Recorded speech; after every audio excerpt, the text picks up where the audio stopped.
However, you have, something called the internet. You have these news medias.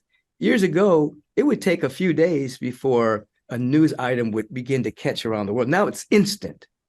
So if something negative happens at another part of the United States, another part of the world, you get the information. And most of the information we get via the media is always the lowest common denominator of the human experience. You don't get the resolutions, you don't get the mediations, you don't get the truces, you don't get the wars that are ending. I mean, if somebody's saying crazy stuff, they're going on the news. If somebody is just a regular old guy sitting in their room meditating and not creating any havoc, they're not going to be on the news. Right. Oh, Joe's sitting in his office today and he's meditating and he had a tremendous insight about the presence. He decided to forgive his family. Joe gets mad and shoots up somebody. Oh, Joe's going on the news, You're And absolutely so, right.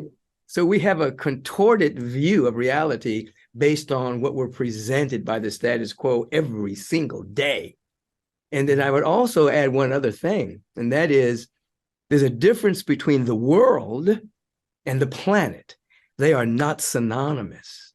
And I teach this all the time because people will say, oh, what's going on in the world? What's going on with planet Earth?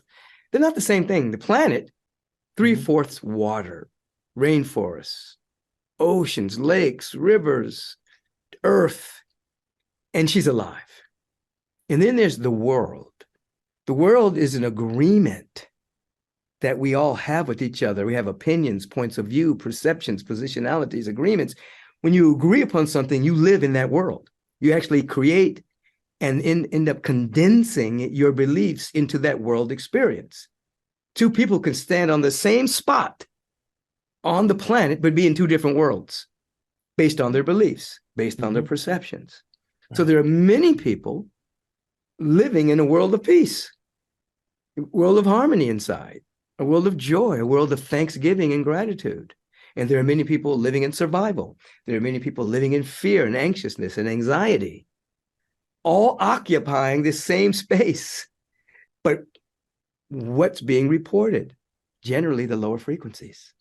Right. That's what's being reported. Why? If it bleeds, it leads.